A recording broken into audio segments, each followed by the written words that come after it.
St. Louis Soccer Weekly returns on the Big 550 KTRS. Presented by Royal Banks of Missouri, Car Shield, and the Car Shield Football Club. We're excited to talk it over with Shane Stay. He's got a brand new book out, but he's no stranger to soccer books in general. But if you're anxious to get a little head start on what the World Cup is going to provide us next week, Shane has your guide to the 2026 World Cup. Go to shanestay.com for more information. Shane Stay, the author of that book and many others, with us right now here on the Big 550 KTRS. Shane, it's great to have you on the program here in St. Louis. How are you? Good to be with you.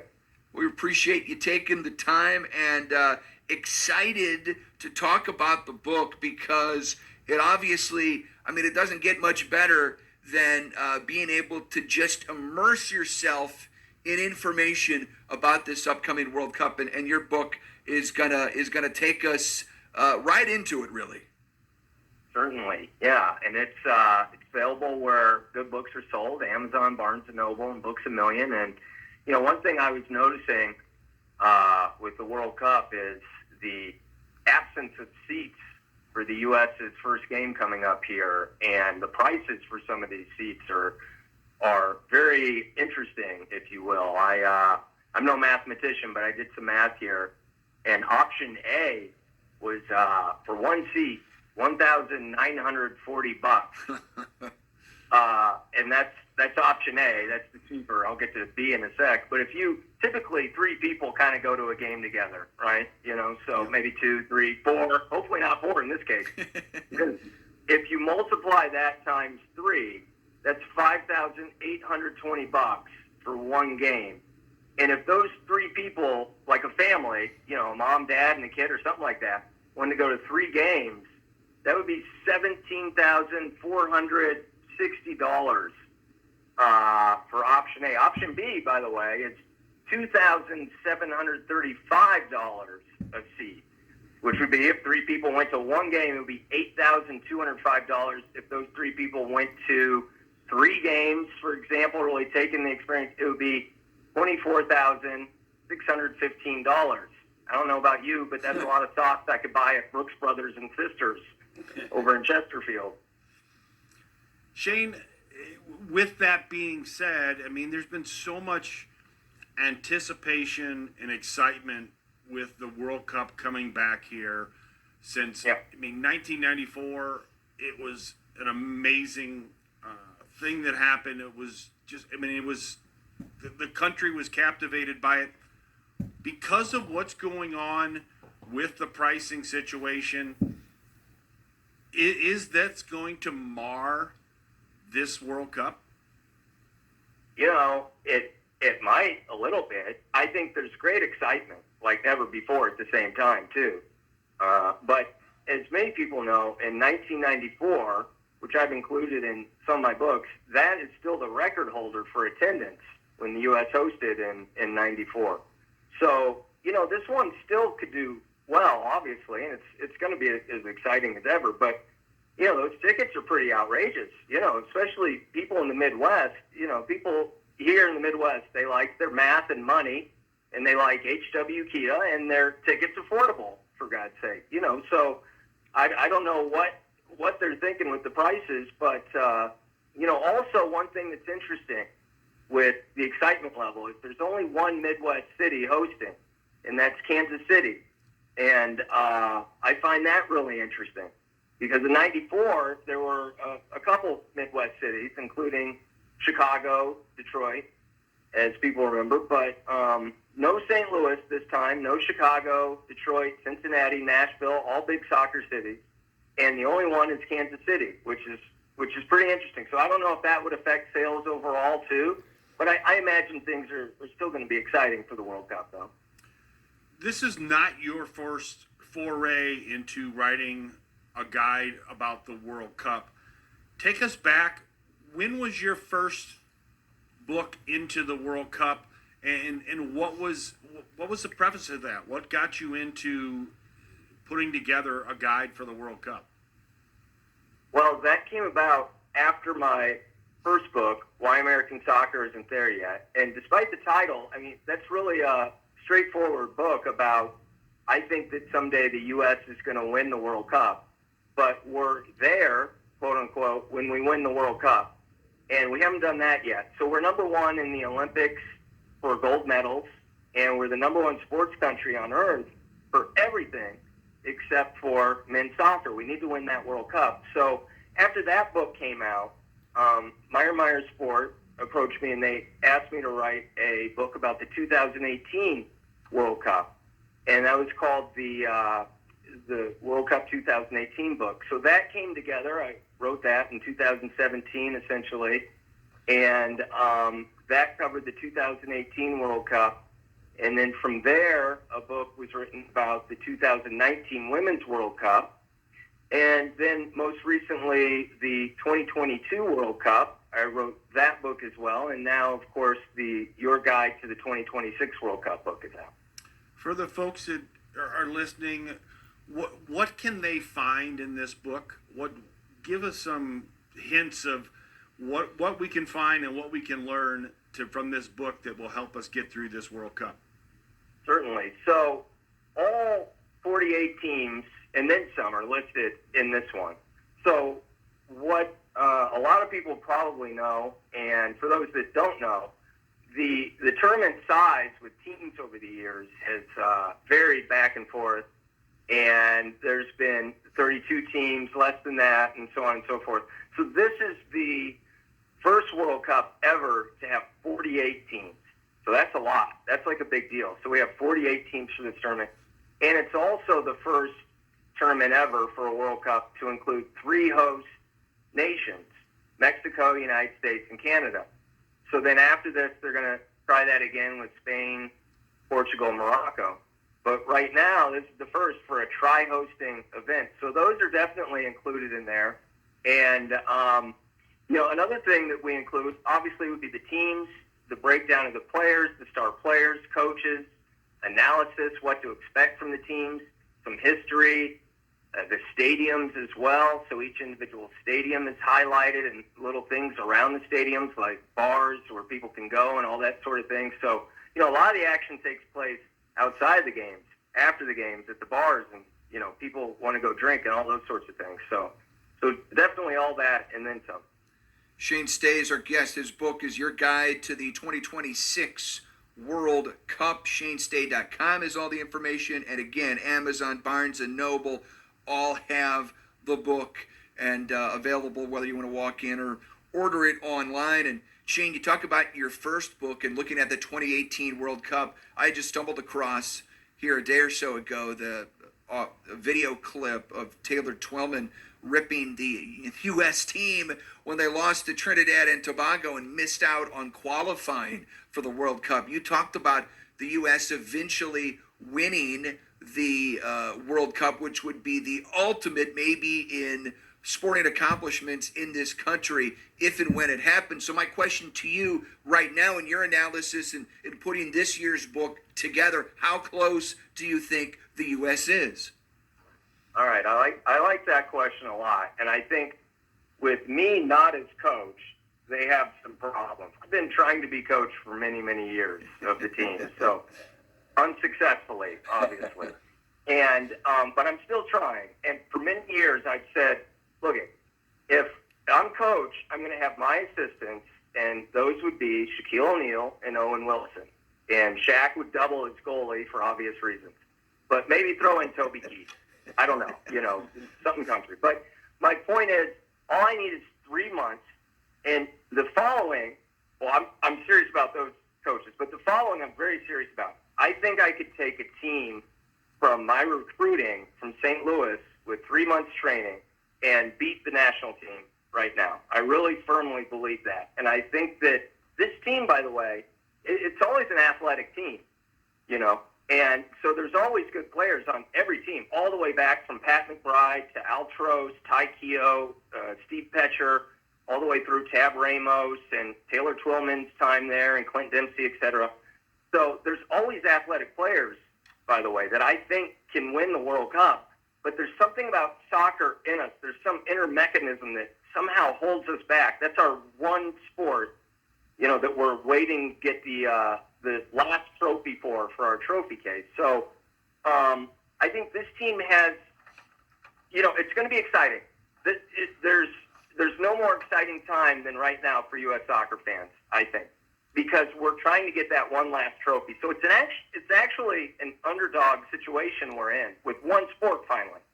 We haven't had that with other sports. We're always expected to win other sports. So I think this is very cool to be the underdog for this last sport that we're trying to conquer.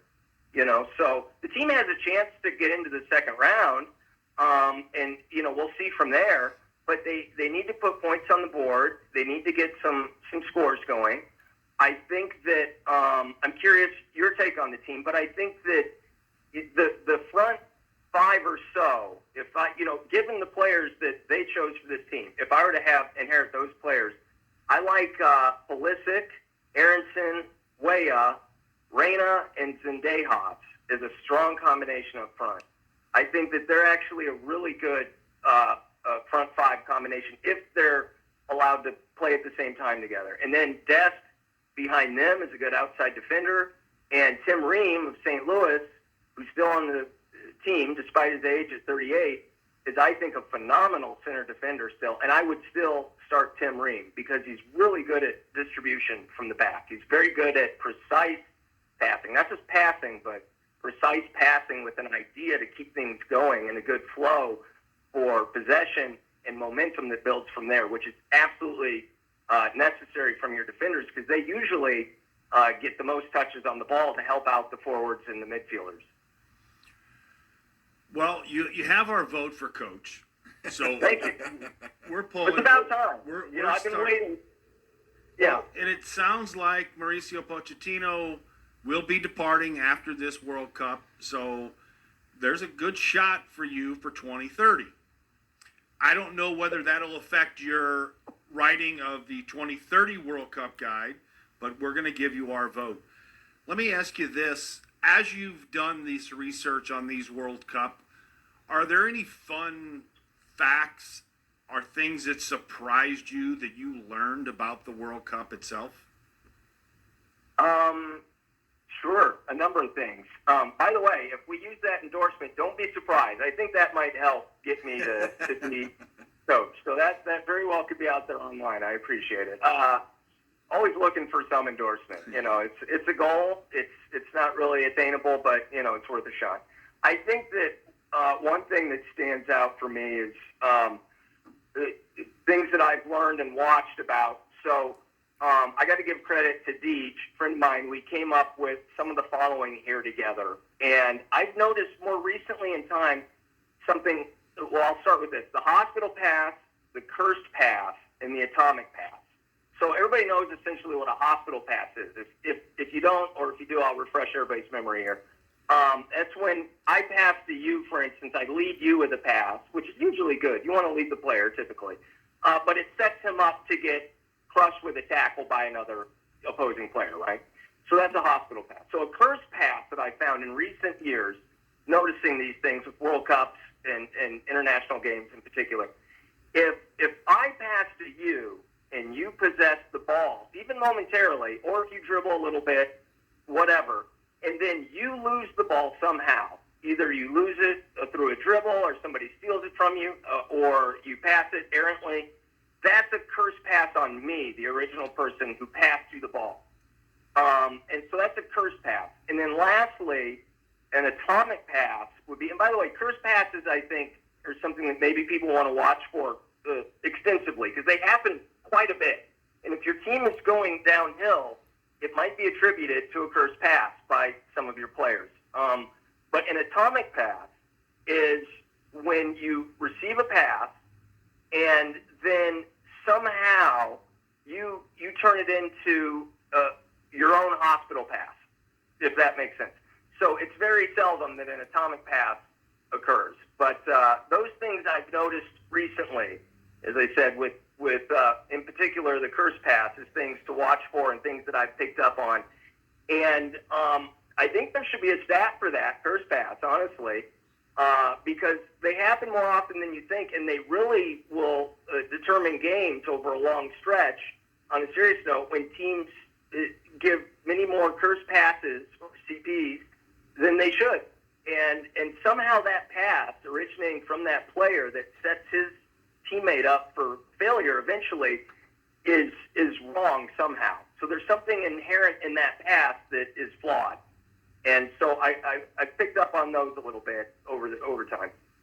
Well, Shane, we talk about this guide and everything that is incited for this year's World Cup, but I'm excited to learn a little bit about 100 American soccer legends because, I mean, you rattled off a few of the names. We're very impressed talking about guys like Al Trost and Pat McBride a little while ago, but your 100 American soccer legends, I know, must have a great St. Louis flavor to it as well. Yeah, it does. It actually it has to, in a way. So No when doubt. I wrote, what's that? No doubt about it. Yeah, absolutely. When I wrote "This Is Our City" about St. Louis soccer, I was very lucky to talk with a number of people in St. Louis. I'm going to leave out a couple names, so I apologize if I do. But Dr. Abe Hawatma was someone I talked with. He owned the Steamers, Storm, and Ambush. Really great guy.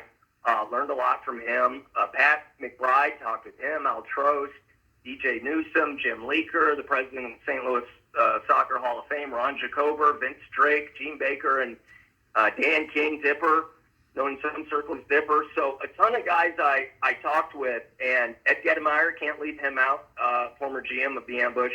And I learned a great deal from them, including but not limited to the extent that St. Louis is such a powerhouse in soccer over the years. So it's not that I'm from the St. Louis area so much, but it's more so that the players that are from St. Louis deserve to be in it because it goes way back to Harry Keogh back in the 1950 World Cup and a number of players with him, playing with him, and then his son Ty Keogh, but before him, as I mentioned earlier, Pat McBride, Al Trost, Willie Roy played with the St. Louis Stars, talked with him, and so on and so forth. And more modern era St. Louis guys, Sorber, so Mike Sorber, and then, boy, I'm going to leave out a few. So Steve Tritchew, he'd be in. I spoke with him. He's not in the book, but I learned a great deal from him. And he was somebody I highly considered for the book, by the way. Great player. Let's see, Taylor Twellman would be in there, Tim Ream, Josh Sargent, to name a few. So, yeah, an extensive amount of players, including but not limited to those guys. What's next on your list of adventures and books coming up down the road? Anything in the works? We'll see. Yeah, there's some things that are being looked at with mysterious stories in sports. So right now, I think that I would say I'm trying to stay away from me as a player and anything from my playing days. I was a really bad player, by the way. So they'd invite me back just to remind themselves how bad I was, essentially. So I'm trying to avoid that if at all possible. Yeah, so right now this is out, and then, as I said, the other topic is something in the works as well, but there's some other tournaments and events down the road to be announced. Shane, for anybody that wants to find any of these books, where's the best place for them to go? Is it shanestay.com? That would be a good place that has links. So definitely shanestay.com, and the website there has links and updates about such things and blog posts and other such things. But yeah, book information there, and wherever good books are sold at Amazon, Barnes & Noble, Books A Million. And the book is out with Meyer Sport and distributed by Cardinal Publishers Group as well. Shane Stay, author of Your Guide to the 2026 World Cup. Shane, we appreciate you taking a few minutes with us and walking us through this, and we're going to send the folks to the bookstore to pick this up so they can enjoy this World Cup even more. Really appreciate your time. Excellent. Good talking with you. St. Louis Soccer Weekly returns.